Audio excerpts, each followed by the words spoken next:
અમરેલી જિલ્લાના જાફરાબાદના હિમાડ ગામે 4 દિવસ પહેલા નેશનલ હાઈવે પર સિંહણના મોતના મામલે વન વિભાગને મોટી સફળતા મળી છે। ભાવનગર સોમનાથ નેશનલ હાઈવે પર 3 થી 5 વર્ષની સિંહણને કચડીને નાસી જનાર આરોપી રવિ ભરવાડને વન વિભાગે અમદાવાદથી દબોચી લીધો છે। ટેકનિકલ સોર્સ અને ગ્રામીણ વિસ્તારોના સીસીટીવી ફૂટેજના આધારે વન વિભાગે ગુનામાં વપરાયેલી સ્વિફ્ટ કાર પણ જપ્ત કરી છે।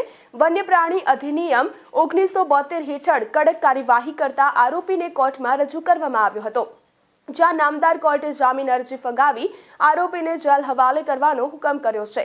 વન વિભાગની આ આકરી કાર્યવાહીએ અજાણ્યા વાહનોથી વન્યજીવોને નુકસાન પહોંચાડતા તત્વોમાં ફફડાટ ફેલાવી દીધો છે।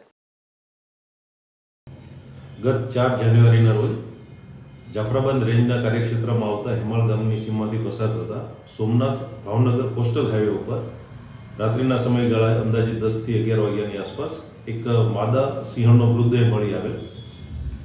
આ મૃત્યુ કોઈ પૂરપાટ વાહનની અડફેટે આવી જવાના કારણે થયેલું હોય એવું પ્રાથમિક દ્રષ્ટિએ જણાયું હતું, જે પીએમના આધારે કન્ફર્મ પણ થયું। આ બાબતે તપાસ સારું જાફરાબાદ રેન્જ ફોરેસ્ટ ઓફિસર દ્વારા ઉનાથી લઈને ભાવનગર સુધીના હાઈવે પર ઉપર આવતા તમામ ટોલનાકાના સીસીટીવીની તપાસ કરવામાં આવી, જેમાં એક શંકાસ્પદ સ્વિફ્ટ વાહન લાગતું હતું કે જેના કારણે આ મૃત્યુ થયું હોય। આ વાહન માલિકની તપાસ કરવા માટે ટીમ અમદાવાદ ગઈ અને ત્યાંથી અમદાવાદ પોલીસને સાથે રાખીને જે વ્યક્તિ ચલાવનાર હતો તેની પૂછપરછ માટે જાફરાબાદ લઈ આવેલ અને આજ રોજ એની અટક કરેલ છે।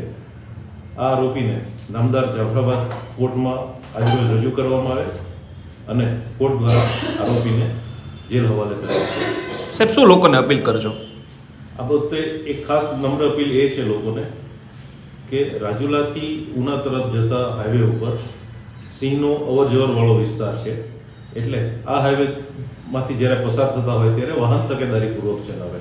વન વિભાગ દ્વારા આ હાઈવે પર આ બાબતના સાઇનેજીસ પણ મૂકવામાં આવ્યા છે કે જ્યાં આવી અવરજવર થતી હોય ટોલના સ્ટાફને પણ જાગૃતિ માટે જાણ કરવામાં આવે છે, પણ જો તકેદારીથી વાહન ચલાવવામાં આવે તો આવી કોઈ દુર્ઘટના ન બને।